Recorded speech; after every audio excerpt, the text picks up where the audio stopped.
네, 안녕하세요. 7월 22일 허드스메이 캐피탈에서 ATI라는 것에 대해서 발표를 했었는데요.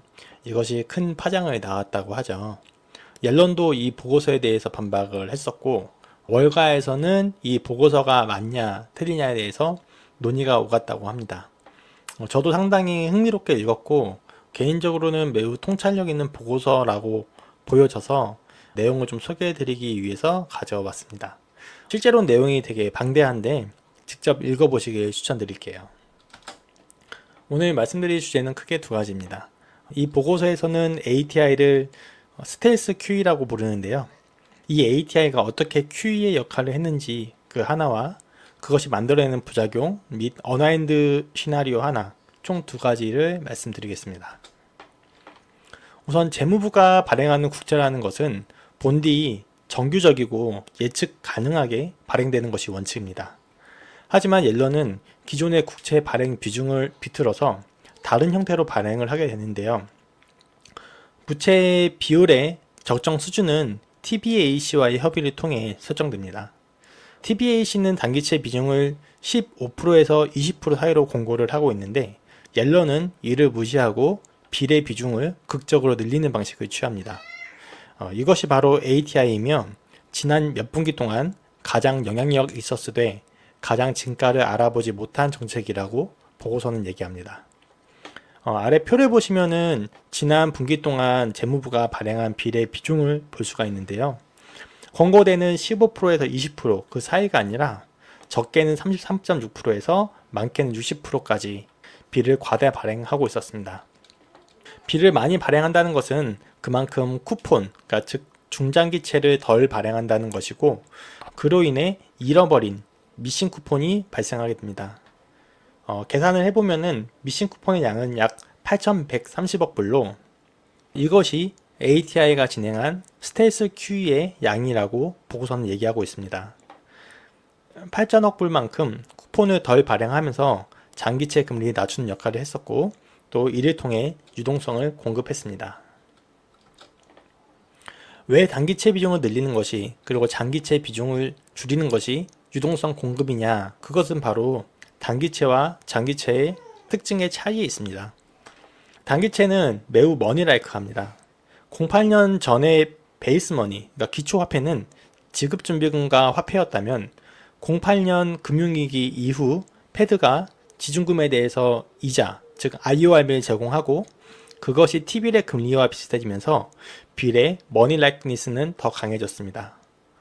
추가로 도드 프랭크 법안과 바젤 프로세스는 은행 규제 체계를 지준금 요구 사항에서 자본 비율에 중점을 두는 방식으로 전환하면서 빌이 지준금과 더욱 유사한 대우를 받도록 만들었습니다.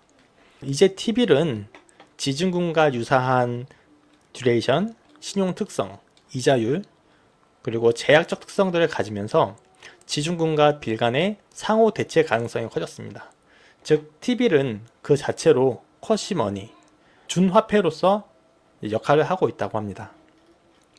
반면에 장기채는 머니라이크하지 않습니다. 긴 만기로부터 오는 금리 리스크 및 가격 변화에 대한 취약성이 있습니다. 이는 현금과 대체 가능성이 적음을 얘기합니다. 머니 라이크니스 여부에 따라서 둘 간의 차이가 나고 있는데요.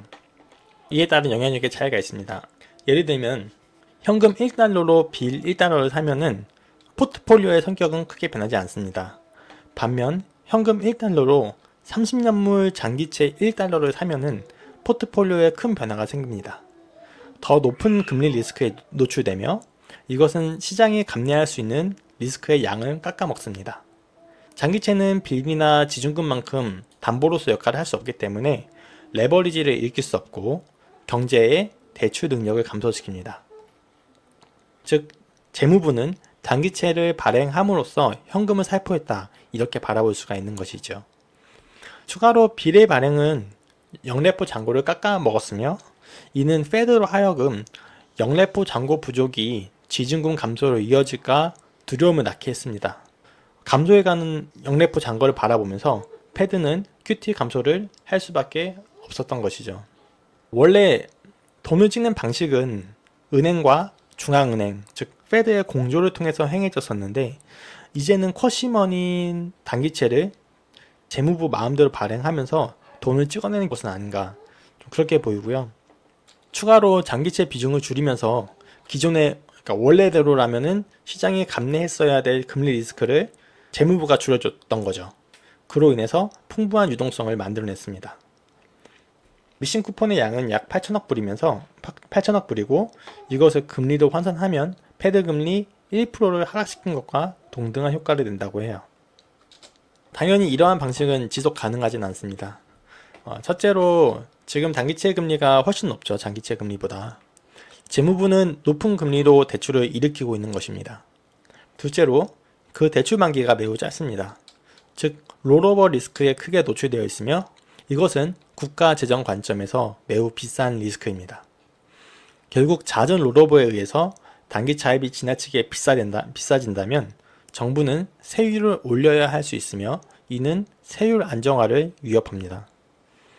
마지막으로 이것들은 레귤러하고 예상 가능한 국채 발행 패턴에서 벗어나게 함으로써 채권의 텀 프리미엄을 높일 수가 있습니다. 허드슨 베이 캐피탈은 이러한 초과 비리 결국에는 쿠폰으로 다시 전환되어야 한다고 하며, 전환이 일어난다면은 10년물 금리 기준 단기적으로는 60bp, 영구적으로는 30bp 증가할 것이라고 얘기하고 있습니다. 초과 발행된 비리 쿠폰으로 그럼 돌리는 때가 언제인가? 최근 QRA 발표를 통해서 살펴보았습니다. 위표를 보시면은 QRA를 베이스로 비례 비중 18%를 기준으로 작성한 표인데, 24년 3Q는 빌 비중을 24%로 설정하고 있습니다. 즉 빌초과 발행입니다. 반면 24년 4Q부터는 빌의 양이 줄어들면서 빌의 비중이 16%로 줄어들고, 저희가 잡았던 18% 베이스에서는 마이너스 2%만큼 빌이 빠지게 됩니다. 즉 이때부터는 빌이 쿠폰으로 전환되는 시기다 라고 볼 수가 있는 것이죠. 이거는 QRA만으로 이제 살펴본 것이고, 최근 3Q QRA랑은 다르게 지금 단기채 발행량이 계속 오버해서 발행되고 있어요. 그래서 이것들을 9월까지 되돌린다고 한다면은 이 양을 포함시켜서 지금 표를 그려보면은 23년 3Q 현재 비례 발행량은 2%로 떨어지게 됩니다. 지금까지 발행한 1640억 불만큼 순상환을 해야 되기 때문에 비례 감소량은 약 1162불이 되고요.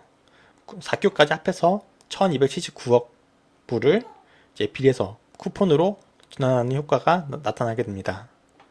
재무부가 QRA를 준수한다고 한다면은 전환됨에 따라서 10년물의 금리가 상승하고 주가가 하방 압력을 받을 수 있을 거라고 생각을 합니다.